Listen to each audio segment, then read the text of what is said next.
Shalom, bienvenido a la parashá Shofetim. O Shoftim es un plural de la palabra Shofet. Es el libro, por ejemplo, el libro de los jueces se le llama Sefer Shofetim. Por cierto, Maimónides también tiene un libro que se llama Shoftim en su Mishneh Torah, y es el último libro que abarca las leyes que vamos a ver hoy. En la antigüedad era común alinear, o era lo mismo colocar leyes legales y leyes espirituales en una forma de religión. Estaba unida la religión y las leyes nacionales.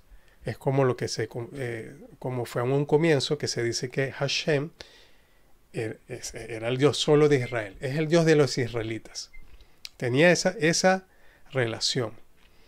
Ese era el pensamiento de la época. Cuando viene en la época del primer siglo, vemos que Yeshua hace una distinción. Cuando le preguntan, ¿qué hacemos con esta moneda? Y él dice, esa moneda tiene la imagen, ¿cuál? Del César. Entonces, darle a César lo que es del César, y lo que a Hashem se le da a Hashem. Entonces, hay una diferencia entre lo que pensamos hoy en día y lo que se pensaba antes. O sea, no hay que cometer el error de pensar de que los antiguos en la antigüedad tenían las mismas orden de ideas que nosotros hoy en día. Entonces, las leyes de la Torá, sí, es un libro de enseñanza que contiene leyes de una nación, la nación de Israel. Y esta parashá contiene 14 mandamientos de hacer y 27 mandamientos de no hacer o prohibitivos. Algunos le llaman positivos, negativos, pero eso podría traer otro tipo de juicio. Vale, comencemos con los mandamientos. El primer mandamiento es para nombrar jueces. Por supuesto, es el libro de los jueces, y era importante mantener el orden legal de las instituciones, lo cual permite mantener la justicia y un orden, ¿sí?, jurídico. Y esto a continuación es no plantar árbol en el santuario, no erigir columnas en un lugar público de culto, ni ofrecer animales defectuosos. En el orden de ideas sobre el rey de Israel, sobre el reinado, se ordena nombrar un rey de Israel. Este no debe ser extranjero. Tampoco debe tener muchos caballos ni muchas esposas. Tampoco plata y oro. Y no debe permanecer en Egipto. Y el rey debe mantener para sí mismo una Torah. La debe leer y la debe conocer. Por supuesto, es el gobernante, tiene que conocer todas estas leyes. Pareciera que hay una diferencia, que cuando Israel más adelante solicita un rey como las naciones, ¿qué es lo que le dice el profeta? Ustedes están pidiendo contra Hashem, pareciera. ¿Por qué parece contradecir lo que dicen en la Torá? Dicen los sabios que esto se debe a que no era el momento de pedirlo. Israel estaba muy joven a nivel político, a nivel espiritual, a nivel de recursos para recibir a un rey. Entre otras leyes se encuentran los temas relacionados a la tribu de Levi. Los levitas no podrían tener posesiones de tierra, posesiones de guerra, lo cual contrasta con el tema de los reyes y de las otras tribus también. Entonces se le da un foco a los levitas desde el tema de sacerdocio, que era como uno de los poderes de Israel. Actualmente tenemos poder jurídico, legislativo. En esa época el poder religioso pertenecía al gobierno. Y como dije antes, en el siglo I ya había en el pensamiento una separación de Estado con religión, que hoy en día es más evidente la separación. Continuamos con las leyes. No se puede entrar en trance para prever acontecimientos, ni tampoco hacer actos de magias, encantamientos, ni consultar médiums, ni magos, ni contactar a los muertos. Eso por un lado. Después viene que hay que escuchar al profeta que habla en nombre de Hashem. Pero el siguiente mandamiento es no profetizar falsamente el nombre de Dios, ni tampoco de los ídolos. Algunos dicen, pero ¿por qué hay una ley que primero es escuchar al profeta y después que no sea falsamente? Bueno, porque se dice que puede pasar que un profeta al comienzo profetice en nombre de Dios, pero después con el tiempo el profeta cambia y sea falsamente. Obviamente esto viene para distinguir entre los profetas verdaderos y los profetas falsos. ¿Cómo distinguirlo? Hay que conocer la Torá. ¿Por qué? Porque se dice que si un profeta hace portentos, hace milagros, hace la magia que vemos anterior, no, eso no es importante para creerle, y menos si el profeta dice algo que puede extraviar a las personas. Y ojo, que los profetas no solamente tienen que ser profetas espirituales, pueden ser profetas seculares, que prometen, pero los frutos se ven que no son los frutos de Hashem. No son frutos buenos. Y es fácil de ser extraviado por ellos también. Las naciones sufren por falsos profetas porque cuando se corrompe la verdad, viene la injusticia. Continuemos. Una de las partes bonitas de estas parashas son designar ciudades de refugios y preparar rutas de acceso. Si alguien cometía un homicidio culposo sin querer, podía correr a una de estas ciudades de refugio.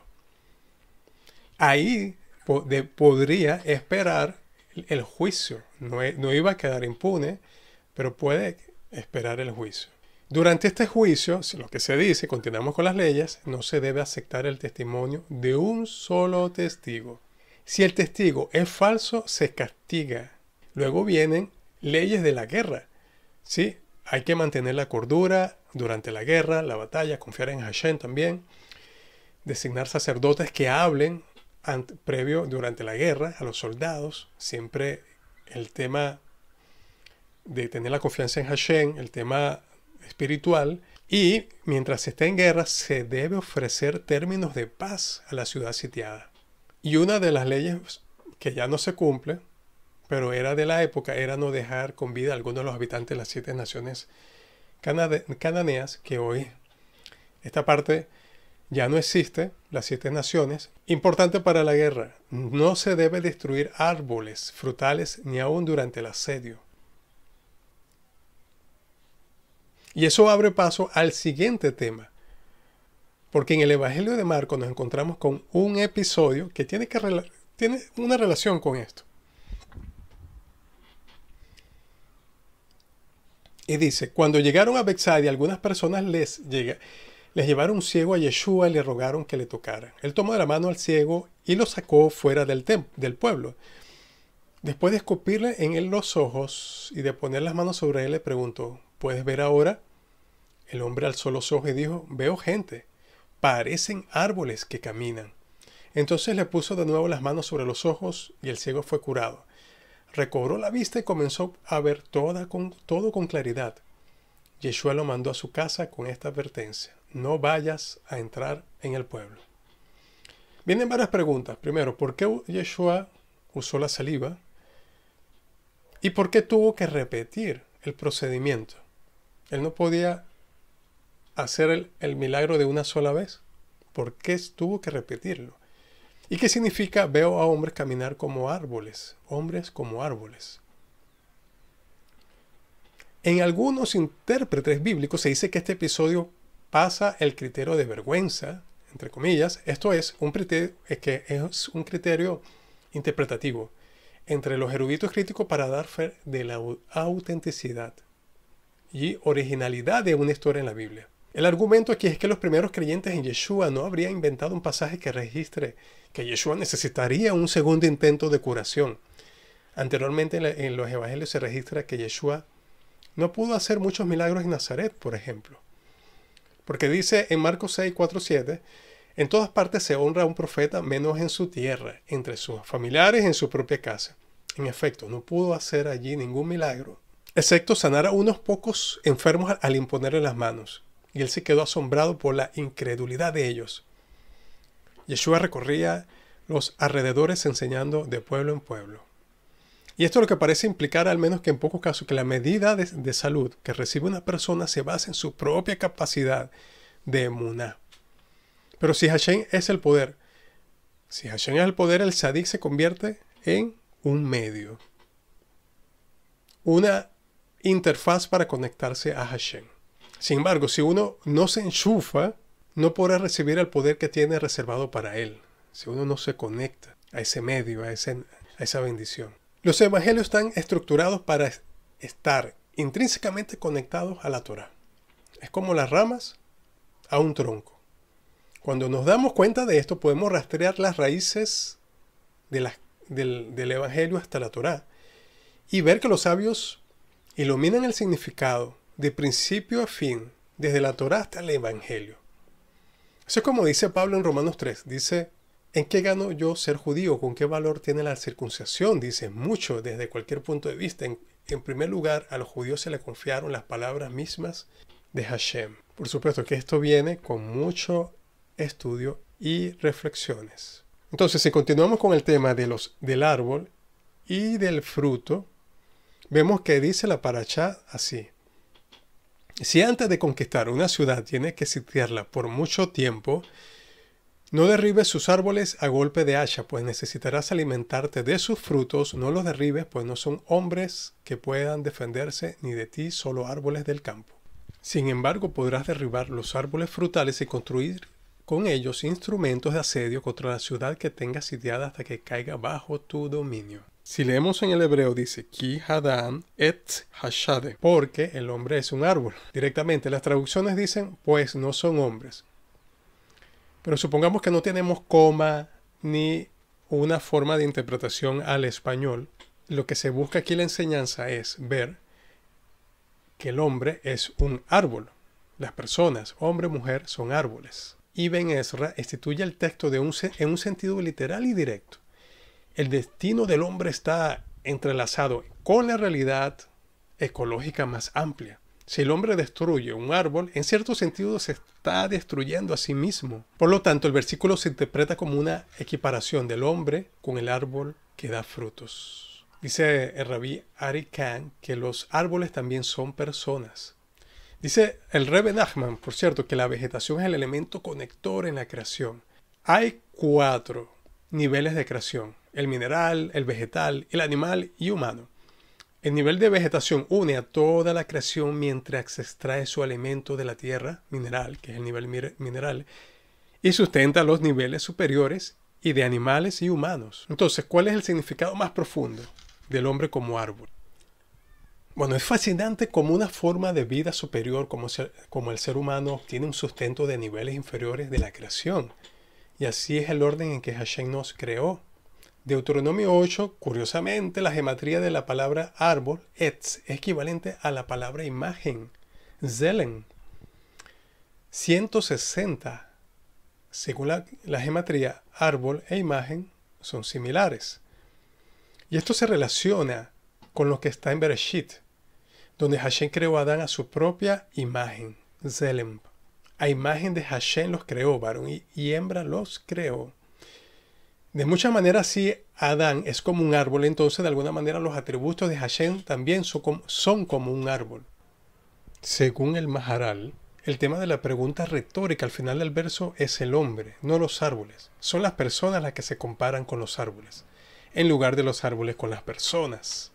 Del mismo modo que el hombre se espera que sea productivo y que el trabajo produzca frutos. El fruto del hombre puede hacer crecer, y el alimento que solo él puede suministrar es el comportamiento y es la búsqueda, el logro del conocimiento para agregar el acervo mundial de conocimiento y sabiduría. Uno de los aspectos más importantes de conectarse con Hashem es la teshuvá, el arrepentimiento. Juan el Inmersor predicó el arrepentimiento de Israel y comparó los árboles a los hombres y a las obras a sus frutos. Dice en Mateo 3, 7 al 10, produzcan frutos que demuestren arrepentimiento. No piensen que podrán alegar, tenemos a Abraham por padre. Porque les digo que aún de estas piedras Hashem es capaz de darle hijos a Abraham. Los árboles son hombres. Está puesta a la raíz del árbol, a la raíz de los árboles. Y todo árbol que no produzca buen fruto será cortado y arrojado al fuego. Yeshua hace eco de estas declaraciones en su método rabínico de enseñanza a través de un mashal, una parábola, Y él comenta sobre el tema en Lucas 13:6. Un hombre tenía una higuera plantada en su viñedo, pero cuando fue a buscar fruto en ella no encontró nada. Así que le dijo al viñador, mira, ya hace 3 años que vengo a buscar frutos en esta higuera y no he encontrado nada. Córtala. ¿Para qué ha de ocupar terreno?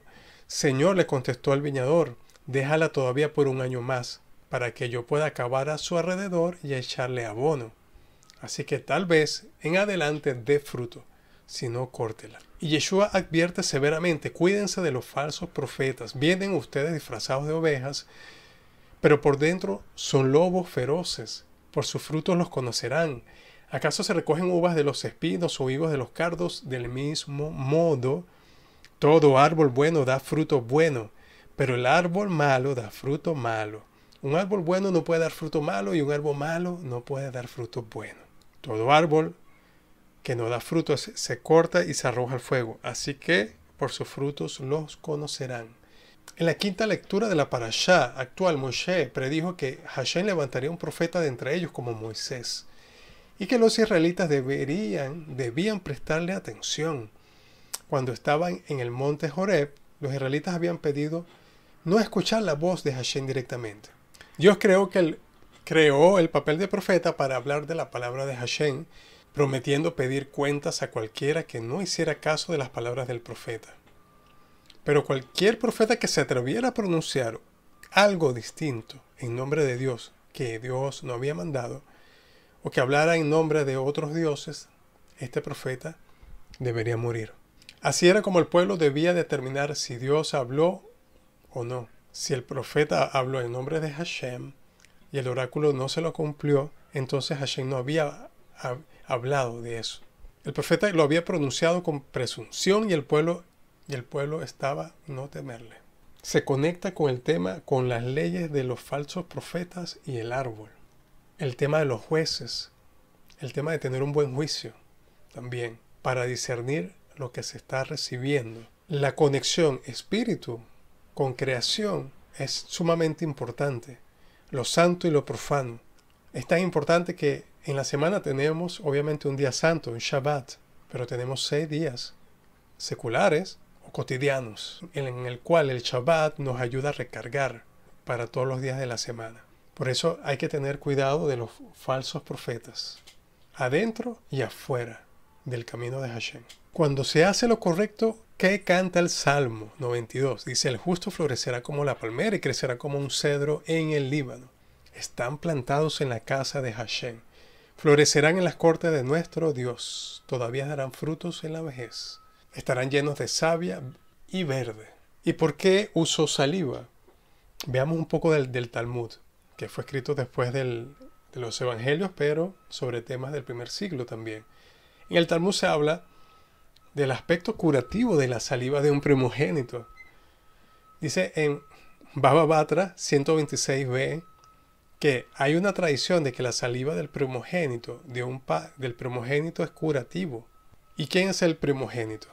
Como dice el Salmo 89, él me dirá, tú eres mi Padre, mi Dios, la roca de mi salvación. Yo le daré el derecho de primogenitura, la primicia sobre los reyes de la tierra. Mi amor por él será siempre constante, y mi pacto con él se mantendrá fiel. Y el Midrash dice, Éxodo Rabá, santifícame a todo primogénito. Israel es mi hijo, mi primogénito. Así haré el rey Mesías, un primogénito, como dice, yo también lo nombraré primogénito. Yeshua es el primogénito de la creación y de todos los que han de levantarse. Él es el primogénito de toda la creación porque por medio de él fueron creadas todas las cosas, los cielos y la tierra, las cosas visibles y las cosas invisibles. Sean tronos o dominios o principados y potestades, todas las cosas han sido creadas por medio de él y para él. Él antes de todas las cosas y todas las cosas se mantienen juntas. Él es la cabeza del cuerpo. La asamblea. ¿Quién es el principio? El primogénito de entre los muertos, para que en todo tenga la preeminencia. Si vamos a más alusiones a los árboles, volvemos. Está el tema de los 2 ramas. Hay un comentario en el Nuevo Testamento de anotación judía sobre Marcos 8, que dice que esta descripción de una curación en dos etapas puede anticipar la recepción en dos etapas, la recepción de Yeshua. Primero, los discípulos carecen de una visión clara. Entienden que Yeshua es el Mesías, pero no saben qué significa el término en su totalidad. Y solo aceptan la realidad plena más tarde, después de la muerte de Yeshua. Primero el ciego ve hombres como árboles y después ve la claridad. Esta relación de dos etapas es una característica importante en la Haggadah judía con respecto a la aparición del Mashiach. En Ezequiel 37 leemos de dos palos que se fusionan en uno. La palabra palo o madera es etz, que la traducimos como árbol. Son como dos árboles que se unen. Dice Ezequiel 37, así dice el Señor.